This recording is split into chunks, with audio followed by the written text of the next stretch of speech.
बिस्मिल्लाहिर्रहमानिर्रहीम। अस्सलामुअलैकुम। करीम लाला और जंगरेज़ खान अच्छे दोस्त थे। लाला पेशावर से आए थे जबकि जंगरेज़ खान एक अफ़गान था जो कि सवात से आया था। लाला ने जनूबी बम्बई में इस वक्त तक अपनी धाक बिठा ली थी और इस तरह से बहुत पैसा कमाया था। बाद अज़ा हाजी मस्तान जैसे स्मगलर से दोस्ती ने ना सिर्फ लाला की दौलत बल्कि असर और रसूख को भी चार चांद लगा दिए थे। ये सन 1970 की दहाई के अवाइल का वक्त था। इस इतिहाद से करीम लाला और पठान ग्रुप का असर और रसूख बढ़ता चला गया। इन लोगों ने अपने आबाओ अजदाद की बहादुरी और जुर्रत के किस्से सुन रखे थे कि किस तरह इनके बड़े जो के जंगजू कबाइल से ताल्लुक़ रखते थे गैरत की खातिर किसी भी हद तक चले जाते थे, यहाँ तक के वक्त के बादशाह से भी उलझ पड़ते थे। माजी के इन शानदार किस्सों ने इन लोगों को शहरी कवानीन से बेनियाज कर दिया था। वो किसी कानून को खातर में नहीं लाते थे।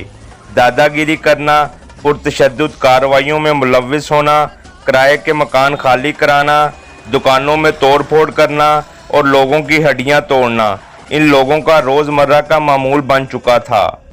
पठानों का ये ग्रोह शहर में अपनी जड़ें इतनी मजबूत कर चुका था कि महकमा पुलिस को कोई तरकीब नहीं सूझती थी कि इनका जोर कैसे तोड़ा जाए। फसादात करवाना हो या किसी फसाद का तस्फिया, इनका अमल दखल ज़रूरी था। हाजी मस्तान और इसके तवील अरसे के साथी यूसुफ पटेल के माबैन एक तनाज़ा था। बिला आखिर हाजी मस्तान ने इसे सबक सिखाने की ठान ली और लाला ग्रुप या खान ग्रुप को इसकी सुपारी दे दी। सुपारी का मतलब किसी को कत्ल कराने के लिए पैसे देना था। बम्बई माफिया में सबसे बड़ी सुपारी जो कबूल की गई वो यूसुफ पटेल की सुपारी थी जो कि हाजी मस्तान ने 1969 में दी थी। इस सुपारी की रकम 10,000 रुपये थी जो कि इस ज़माने की होश रुबा रकम थी। ये रकम 2 पठानों को दी गई थी। इन पठानों ने छुपकर वार ना करने की पश्तून रवायत को बरकरार रखते हुए इस काम के लिए मीनारा मस्जिद का मुकाम मुंतखब किया जहां बेतहाशा रश रहता है। बिलखसूस रमज़ानुल मुबारक के महीने में तो इस जगह गहमा गहमी काबिल दीद हुआ करती है। अमूमन रमज़ान मुबारक के महीने में तशद्दुद और खून खराबे से बचने की कोशिश की जाती है, लेकिन इन लोगों ने सुपारी कबूल कर ली थी। मीनारा मस्जिद के रहायशियों को 22 नवंबर सन 1969 की रात आज तक न भूली होगी जब ये हैबतनाक वाक़या रूनुमा हुआ। ये वाक़या आधी रात के बाद शुरू हुआ और 23 नवंबर की अलल सुबह तक जारी रहा। मीनारा मस्जिद के इर्द गिर्द मेमन आबादी है। इस इलाके में खाते पीते लोग रहते हैं और सरे शाम यहाँ के बाज़ारों बिलखसूस खाने पीने की दुकानों पर रश नज़र आता है। हर वक्त एक मेले का समा नज़र आता है। यहाँ वहाँ लोगों का मजमा गपशप में मसरूफ़ नज़र आता है। मस्जिद के करीब ही किसी कोने में पटेल की बैठक भी लगा करती थी जिसके इर्द गिर्द इसके कारिंदे और बॉडी गार्ड्स का पहरा रहता था। 2 पठान सफ़ेद लिबास में मलबूस मंजर आम पर ज़ाहिर हुए। इनकी नज़रें गोया किसी को तलाश कर रही थीं। उन्होंने छोटे से मजमे में घिरे हुए यूसुफ पटेल की निशानदेही की और इसे बाद में ठिकाने लगाने का फैसला करके वहां से चल दिए। इसी दौरान पटेल के एक बॉडीगार्ड ने इनकी मशकूक हरकत को भांप लिया।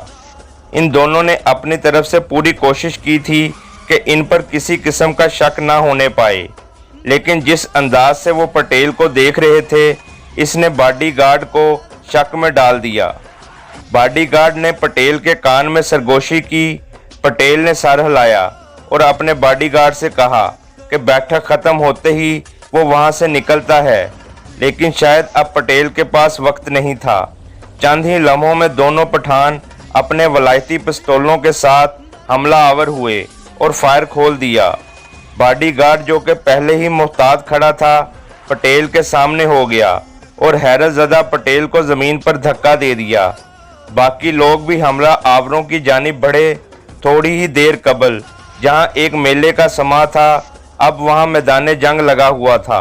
हमला आवरों ने सोचा कि पटेल गोलियां लगने से मर चुका होगा, क्योंकि उन्होंने पटेल का खून बहते देखा था, इसलिए अब उन्होंने राह फरार इख्तियार करने की कोशिश की, लेकिन यूसुफ पटेल के वफादारों ने हमला आवरों को चारों जानिब से घेर लिया। यूसुफ पटेल की शोहरत इलाके में अच्छी थी, इसलिए इन लोगों का मजमा हमला आवरों के गिर्द इकट्ठा हो चुका था। दोनों ने फायर खोल दिया, लेकिन लोग अपनी जगह से ना हिले और बिला आखिर उन्हें पकड़कर पुलिस के हवाले कर दिया गया। यूसुफ पटेल को 2 गोलियां लगी थीं, लेकिन खुशकिस्मती से दोनों गोलियां इसके बाजू पर लगी थीं। ताहम इसके सामने आने वाले बॉडीगार्ड की मौत वाक़या हो गई। इस वाक़े के फ़ौरन बाद क्राइम ब्रांच ने हाजी मस्तान, करीम लाला और दीगर 11 अफराद को हिरासत में ले लिया। बम्बई पुलिस इस बात पर गौर कर रही थी कि बम्बई में मौजूद पठान ग्रुप पर किस तरह से काबू पाया जाए कि इसी दौरान स्पेशल ब्रांच को ये इतला मिली कि अयूब लाला को शहर में देखा गया है। स्पेशल ब्रांच बम्बई पुलिस की इंटेलिजेंस है। इसकी बुनियाद विक्टोरिया दौर में रखी गई। ब्रिटिश पुलिस ने स्पेशल ब्रांच को हिंदुस्तानी पुलिस से बेहतर अंदाज में इस्तेमाल किया था। बरतानवी पुलिस परहेज इलाज से बेहतर है पर यकीन रखती थी। अलबत्ता भारतीय पुलिस के लिए क्राइम ब्रांच की बहुत ज़्यादा अहमियत थी। जुर्म की रोकथाम के लिए मौसर इंटेलिजेंस रीढ़ की हड्डी की हैसियत रखती है। अलबत्ता अब तक बम्बई पुलिस में क्राइम ब्रांच को महज क्लर्कों की तरह इस्तेमाल किया जा रहा था। इनका नाम महज बैरून मुल्क से आने वाले अफराद का रिकॉर्ड रखना और बम्बई में गैर कानूनी तौर पर दाखिल होने वाले अफराद पर नज़र रखना था।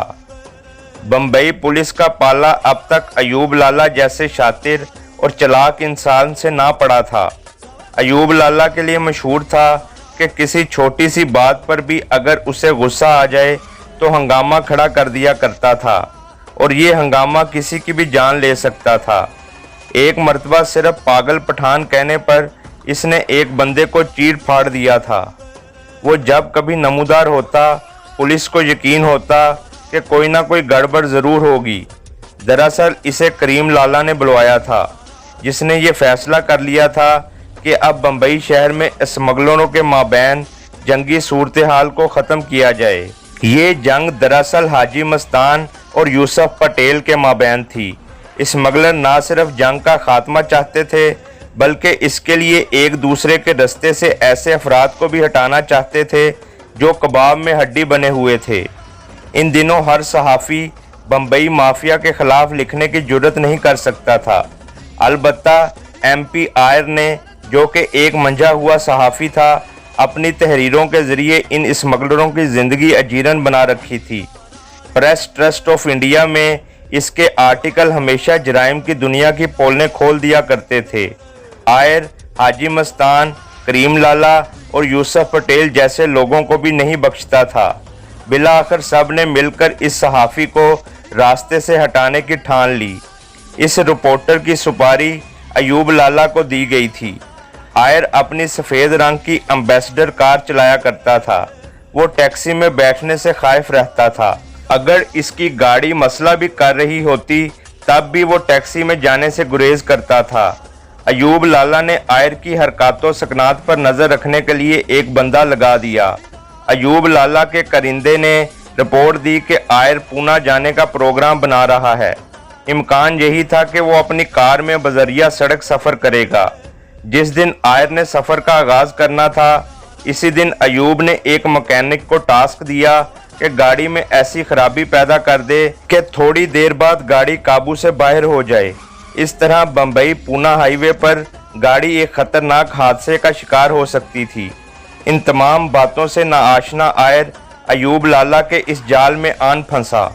पनोयल के मुकाम पर पहुंचकर जब इसने गाड़ी की रफ्तार बढ़ाई तो रफ्तार बढ़ती ही चली गई और गाड़ी बेकाबू हो गई। आयर की गाड़ी एक दरख्त से जा टकराई और सर पर शदीद चोटें आने की वजह से मौके पर ही इसकी मौत वाक़या हो गई। सन 1970 में आयर वो सहाफ़ी था जो बम्बई माफिया की जानिब से चुप करा दिया गया। इसकी मौत के 41 साल बाद दिन की रोशनी में पवाई के मुकाम पर बम्बई माफिया ने छोटा राजन के ज़रिए मरूफ क्राइम रिपोर्टर जो तीर मोयदे को हमेशा के लिए खामोश करा दिया। बम्बई पुलिस को वाक़े की हवा तक न लगी। और बाद में पुलिस अपनी रवायती कागजी कार्रवाई में मसरूफ़ हो गई। उन्हें अंदाज़ा था कि शहर में पठान ग्रुप अब काबू से बाहर होता जा रहा है। इस वक्त तक पता नहीं क्यों और कैसे बम्बई पुलिस को हिंदी फिल्मों में इंतहाई नाअहल महकमे के तौर पर पेश किया जाने लगा। इन फिल्मों में इसी किस्म के मनाजिर आम थे कि जुर्म होने के बाद पुलिस जाए वकुआ पर पहुंच रही है। जब हीरो अपना काम कर चुका होता तो पुलिस मुजरमों को सिर्फ हथकड़ी लगाने पहुंचती या फिर मुजरम फरार हो जाते हैं और पुलिस कागजी कार्रवाई में मसरूफ़ हो जाती है। पठान ग्रुप को काबू में करने की कोई तरकीब हकाम को नहीं सूझ रही थी और बॉलीवुड से ये सदा अब ज़बान ज़दे आम हो चुकी थी। जारी है।